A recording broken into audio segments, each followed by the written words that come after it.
தோஷங்களும் நீங்கி ஐஸ்வர்யம் பெருகும். கோவை மலுமிச்சம்பட்டியில் மாபெரும் வரலட்சுமி நோன்பு பூஜை. ஞான சக்தி தியான பீடத்தில் குவிந்த ஆயிரக்கணக்கான பக்தர்கள். உழைப்பாளர் வென்ற விருது வழங்கி கௌரவம். கோவை மாவட்டம் மலுமிச்சம்பட்டியில் உள்ள ஞான சக்தி தியான பீடத்தில் உலக மக்கள் நன்மைக்காகவும் குடும்பங்களில் சகல தோஷங்கள் நீங்கி ஐஸ்வர்யம் பெருகவும் மாபெரும் வரலட்சுமி நோன்பு சிறப்பு பூஜை மிக விமர்சையாக நடைபெற்றது. வரலட்சுமி நோன்பை முன்னிட்டு விஸ்வகர்மா ஜகத்குரு நிலவேம்பு ஸ்ரீ பாபுஜி சித்தர் சுவாமிகள் தலைமையில் சிறப்பு வழிபாடுகள் நடைபெற்றன.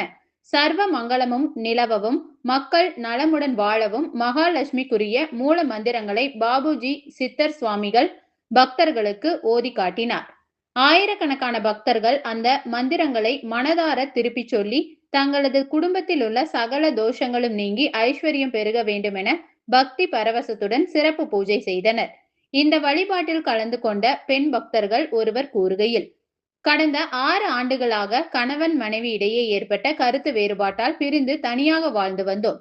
வரலட்சுமி நோன்பு பூஜையில் கலந்து கொண்டதன் பலனாக தற்போது கருத்து வேறுபாடுகள் நீங்கி மீண்டும் ஒன்றுபட்டு மகிழ்ச்சியாக வாழ்கிறோம் என நெகிழ்ச்சியுடன் தெரிவித்தார். அதே போல குபேரர் பூஜையில் பங்கேற்ற மற்றொரு பக்தர் தொழில் துறையில் தமக்கு கிடைத்த மாபெரும் அற்புதம் மற்றும் முன்னேற்றம் குறித்து எடுத்துரைத்தார்.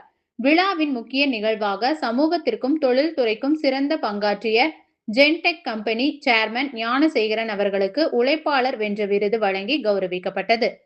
பூஜையில் கலந்து கொண்ட அனைத்து பெண் பக்தர்களுக்கும் மஞ்சள், குங்குமம், ஜாக்கெட் பிட், சந்தனம் உள்ளிட்ட மங்கள பொருட்கள் பிரசாதமாக வழங்கப்பட்டன. மேலும் விழாவிற்கு வருகை தந்த ஆயிரக்கணக்கான பக்தர்களுக்கு பிரம்மாண்ட அன்னதானமும் வழங்கப்பட்டது. விழாவிற்கான அனைத்து பிரம்மாண்ட ஏற்பாடுகளையும் ஞானசக்தி தியான பீட கோவில் நிர்வாகத்தினர் சிறப்பாக செய்திருந்தனர்.